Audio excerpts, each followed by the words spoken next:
Assalamualaikum warahmatullahi wabarakatuh. Kaifa halukum? Ustadzah doakan semoga santri Ustadzah kelas 1B selalu dalam keadaan sehat dan selalu dalam lindungan Allah Subhanahu wa taala. Amin.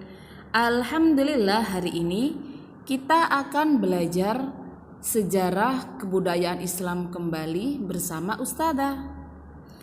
Kita akan mempelajari tentang kisah Nabi Adam ketika iblis membangkang perintah Allah Subhanahu wa taala.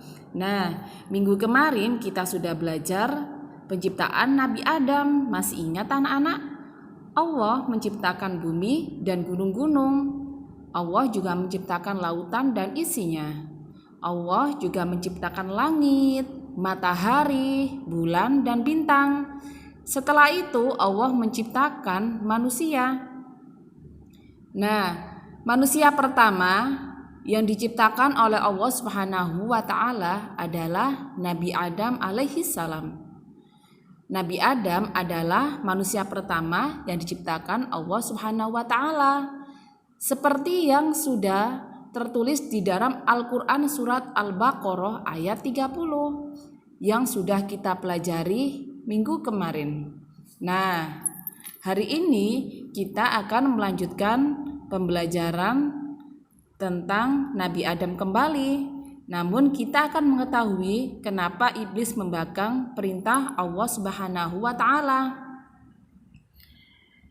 Nah, di dalam kisah Al-Baqarah sudah dijelaskan tentang penciptaan Nabi Adam. Allah menciptakan Nabi Adam dari segumpal tanah liat, kering dan lumpur hitam yang dibentuk dan disempurnakan bentuknya dengan ditiupkan roh ke dalamnya. Nah, ketika Allah memerintah untuk bersujud di hadapan Nabi Adam, para malaikat patuh. Sedangkan iblis membangkang dan tidak taat pada perintah Allah Subhanahu wa taala. Nah, tahukah anak-anak kenapa iblis membangkang perintah Allah Subhanahu wa taala? Mari kita simak kisah berikut ya. Ketika Allah telah menciptakan Nabi Adam dan memerintahkan untuk bersujud pada Adam, maka para malaikat bersujud kecuali iblis. Hai iblis, Allah bertanya, "Hai iblis, apa sebabnya kamu tidak ikut sujud bersama mereka yang bersujud?" Iblis menjawab, "Aku tidak akan sujud kepada manusia yang engkau ciptakan dari tanah liat kering dan lumpur hitam yang dibentuk." Allah kemudian mengusir para iblis dari surga. "Keluarlah dari surga, karena sesungguhnya kamu terkutuk dan kutukan itu tetap menimpamu sampai hari kiamat." Kemudian iblis menjawab, "Ya Robku, ya Allah, berilah tangguhlah aku sampai hari manusia dibangkitkan." Kemudian Allah berkata, "Maka sesungguhnya kamu termasuk yang diberi tangguh sampai waktu yang ditentukan."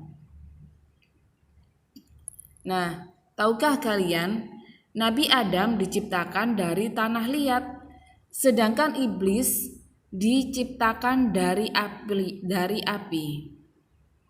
Karena dari itu iblis menjadi sombong sehingga ia tidak mau mentaati perintah Allah Subhanahu wa taala. Allah menghukum iblis karena kesombongannya. Iblis diusir dari surga dengan disertai kutukan sampai hari kiamat. Iblis dengan sombongnya menerima hukuman dari Allah Subhanahu wa taala dan memohon untuk kekal. Iblis tidak pernah bersyukur atas jaminan yang diberikan oleh Allah Subhanahu wa taala. Justru iblis mengancam akan menyesatkan keturunan Nabi Adam agar meninggalkan jalan yang lurus dan melalaikan perintah Allah, sehingga bisa berkumpul dengan iblis di neraka nanti. Di dalam Quran surat Al-Hijr ayat 39 sampai 43, Ya Robku, iblis berkata, Ya Robku, oleh sebab engkau telah memutuskan bahwa aku sesat, pasti aku akan menjadikan mereka memandang baik maksiat di muka bumi, dan pasti aku akan menyesatkan mereka semua, kecuali hamba engkau yang mukhlis di antara mereka. Allah berkata, ini adalah jalan yang lurus. Kewajiban akulah menjaganya, dan tidak ada kuasa bagimu terhadapnya, kecuali orang yang mengikuti kamu, yaitu orang yang sesat. Dan sesungguhnya jahanam itu benar-benar tempat yang telah diancam bagi mereka pengikut syaitan semuanya. Nah anak-anak, maka dari itu kita harus menghindari godaan iblis. Karena iblis menggoda kita agar kita berkumpul bersamanya ketika di akhirat nanti. Jadi ketika kita mengikuti godaan iblis, maka kita akan berkumpul di akhirat nanti bersama iblis, yaitu tempatnya di neraka jahanam. Tapi jika kita mengikuti perintah Allah Subhanahu wa taala, maka tempat kita nantinya adalah surga. Nah, ingatlah anak-anak, iblis adalah musuh bagi keturunan Nabi Adam. Iblis selalu mengajak pada maksiat dan hal yang terlarang. Selain itu, iblis mempengaruhi manusia untuk tidak bersyukur dan beramal sholih. Jadi iblis mempengaruhi kita agar kita tidak bersyukur dengan apa yang telah Allah berikan. Dan orang yang mengikuti iblis akan masuk neraka jahanam.